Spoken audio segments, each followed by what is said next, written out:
I am constantly being asked about individuals. The only way to win is as a team. Football is not about one or two or three star players. Brazil great Pele had once commented about how the contemporary narrative regarding football is skewed, for its focus on superstardom of certain players, rather than the achievements of the collective. This summer in Russia, however, has dispelled all such notions as the collaborative endeavors of teams prevailed over the solo acts of certain star footballers. Croatia's Luka Modric and Paul Pogba of France. AFP. While the chaotic nature of the ongoing World Cup has taken precedence in the discussions, with late goals and dramatic comebacks featuring prominently, the two nations which made it to the finals, France and Croatia, have a rigorous conventional tactical system in place to rely upon, boasting of the absolute cream of world's midfield merchants. Germany's capitulation at the hands of South Korea in the group stage, or Russia's resolute rearguard action against Spain in the round of 16 encounter may have added to the montage reel of the World Cup, but most games have been decided on the quality of midfielders participating in that tie. In the group stage fixture between Spain and Portugal, which found its place among the World Cup classics, it was Spain's midfield brilliance in the form of Andres Iniesta and Isco which had managed to match up to Cristiano Ronaldo's sensational display. Even Peru's exceptional pressing performance in losing causes was down to the surprisingly sterling Peruvian midfield. From Hakim Ziyech playing for Morocco, the first nation to get eliminated in the group stage, to finalist Croatia's Marcelo Brozovic, whose presence in the field adds another dimension to Dalik's team, the narrative has been controlled by midfielders and midfielders alone. And that is a trend which has gained momentum with every progressing round this summer.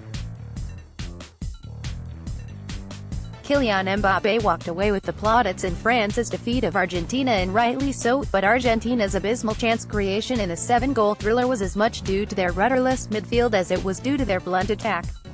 Their arch-rivals Brazil also bade goodbye to the competition in a game where Casemiro was suspended. While the mercurial Neymar is often credited with Brazil's blitzkrieg attack, it was Casemiro's presence at the base of tight midfield which made Brazil tick, and his absence allowed Belgium to control the tempo of the game.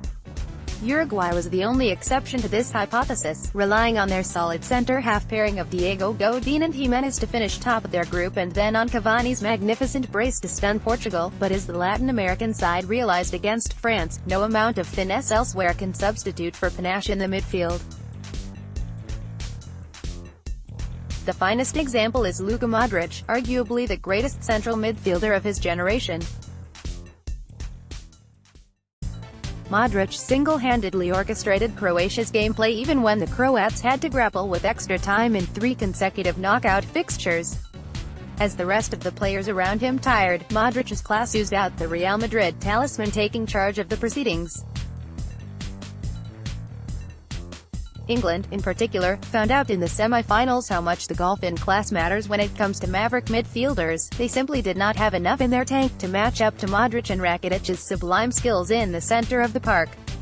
Belgium were in a similar boat, as their golden generation was bamboozled by N'Golo Kanté's simplistic outlook towards football. Barring Kanté's Chelsea teammate Eden Hazard, none of the Belgian midfielders, central or wide, could put a dent in the French setup or bypass their defensive shield.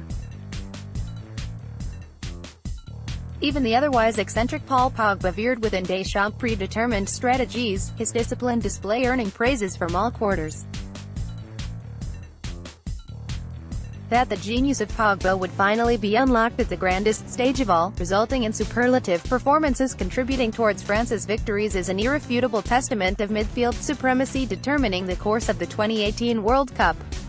On Sunday, it will be the ultimate test of midfield virtuosity, as the likes of Kanté, Pogba, Matuidi and Tolisso will come face-to-face with Modric, Rakitic, Kovacic and Brozovic, all of them hailing from different schools of football, yet renowned as some of the most gifted midfielders in Europe right now.